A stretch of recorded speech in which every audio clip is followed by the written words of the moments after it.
Hello and welcome to the knowledge academy by Akram sir. आज के इस वीडियो में आप लोग क्लास 10th के एक्सरसाइज 1.4 के क्वेश्चन नंबर 3 को देखेंगे। तो चलिए क्वेश्चन नंबर 3 को सॉल्व करते हैं। देखिए यहाँ पे क्वेश्चन नंबर 3 में क्या दिया है। सबसे पहले क्वेश्चन नंबर 3 को समझिए।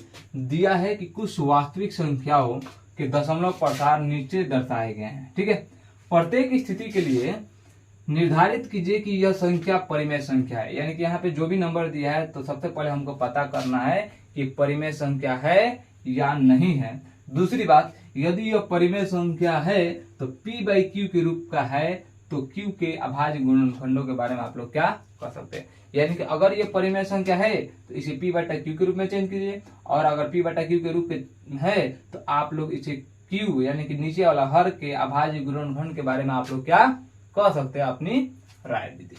तो चलिए इसको क्वेश्चन नंबर 1 को सॉल्व करते हैं। यहाँ पे दिया है 4 3.1 2 3 4 5 6 7 8 9, यही ना क्वेश्चन है जी। यहाँ पे ध्यान दीजिए, इसको हम चाहें तो ऐसे 4 3 1 2 3 4 5 6 7 8 9 लिख सकते हैं। आप पॉइंट है तो नीचे एक, पॉइंट के बाद कितना अंक है जी, 1 2 9 गो अंक है तो 9 0 1 2 3 4 5 6 7 8 9। इसे P बटा Q के रूप में चेंज कर लीजिए। यानी कि इसे P बटा Q के रूप में चेंज कर लिए, अतः ये क्या है जी, परिमेय संख्या है। यानी कि लिखेंगे अतः, या फिर लिखिए चूंकि यह P बटा Q के रूप का है, अतः यह परिमेय संख्या है।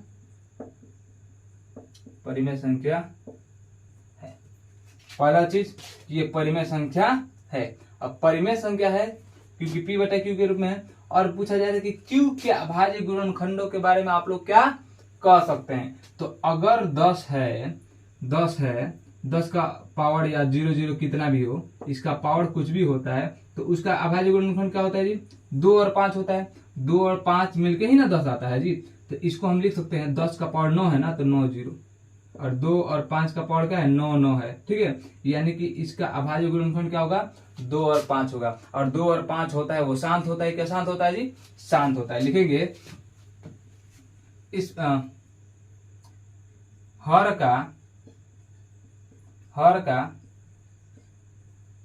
अभाज्य गुणनखंड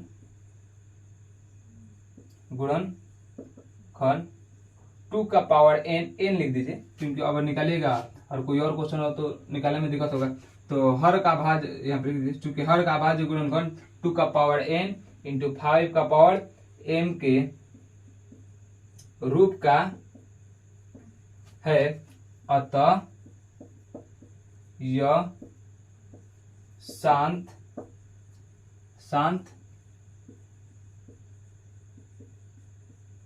आवृत्ति होगा।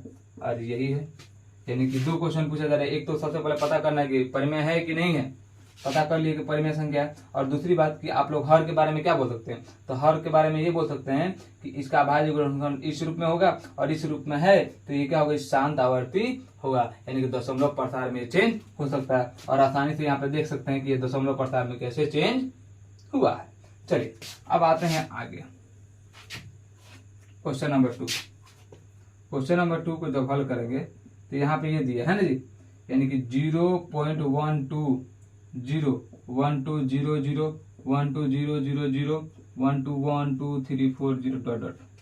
ये पहले बताइए, जब यहीं पे डॉट डॉट बोल दिया तो कोई भी संख्या ले और नीचे इसे P बटा Q के रूप में चेंज नहीं कर सकते हैं। अब P बटा Q के रूप में चेंज नहीं कर सकते, ये परिमेय संख्या है कि अपरिमेय संख्या है, अपरिमेय संख्या। लिखेंगे चूंकि यह P बटा Q के रूप में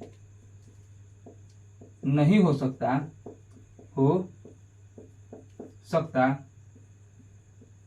अतः यह अपरिमेय